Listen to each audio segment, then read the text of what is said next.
Spleen का anatomical position hold करने के लिए इसको थोड़ा सा ऑब्लिकली रखना होता है। इसका जो पोस्टीरियर पोल है ना, इसको थोड़ा सुपीरियरली, और इसका जो एंटीरियर पोल है उसको थोड़ा सा डाउनवर्ड्स इन्फीरियरली रखना होता है। तो तुम्हारे बॉडी में वो ऐसे होता है। This is the medial pole, this is the lateral पोल।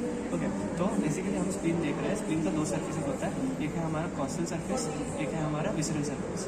और उसके बाद हमारा होता है तीन बॉर्डर्स, एक है सुपीरियर बॉर्डर, एक है इंफीरियर बॉर्डर और एक है intermediate border, also called as margo intermedia.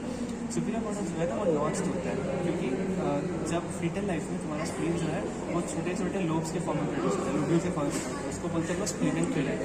तो जब तुम आफ्टर बर्थ ये सब फ्यूज हो जाते हैं तो फॉर्म अ सिंगल स्प्लीन, तो ऐसा नॉच प्रेजेंट होता है। इससे तुम आइडेंटिफाई कर सकते हैं इसका एंटीरियर पार्ट कौन सा, सुपीरियर बॉर्डर कौन सा है।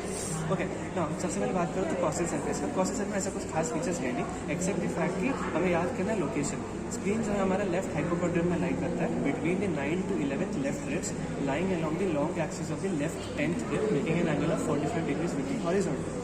Along with it is 1 inches thick, 3 inches broad, 5 inches in length and weighs 7 ounces. ठीक है, सबको 6, this is a series of odd numbers, it is known as the Harris's degree. Now talking about the visceral surface, it is important. ठीक है, सबसे पहले हम impression देख लेते हैं। तुम्हारा जो ये मार्गो इंटरमीडिएट बॉर्डर है उसके ऊपर एक इंप्रेशन दिख रहा है हमें, this is called the gastric impression और the fundus of the stomach. Below the margo intermedia, you will find another impression. This is known as the left renal impression for the left kidney. ठीक है, then you will find an impression anteriorly.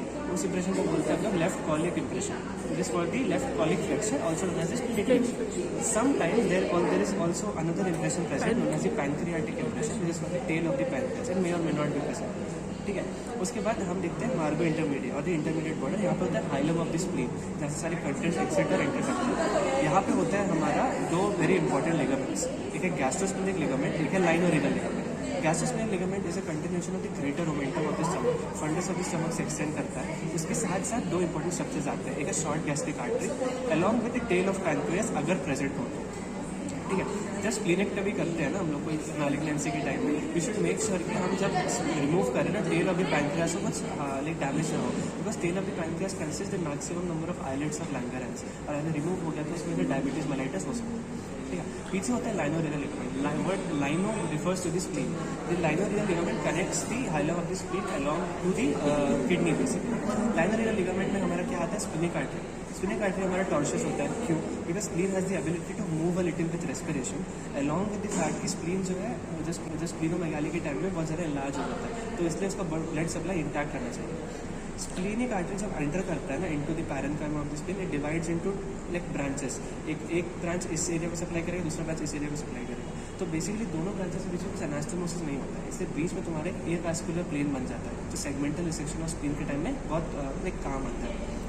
उसके बाद मैं बात करूँ तो दो very important angles, एक है एंटेरोबेसल एंगल, एक है posterobasal angle. Anterobasal angle basically connects the superior border with the anterior border, posterobasal angle connects the anterior border with the inferior border. ठीक है, अभी anterobasal angle is also known as the clinical angle of spleen. Y?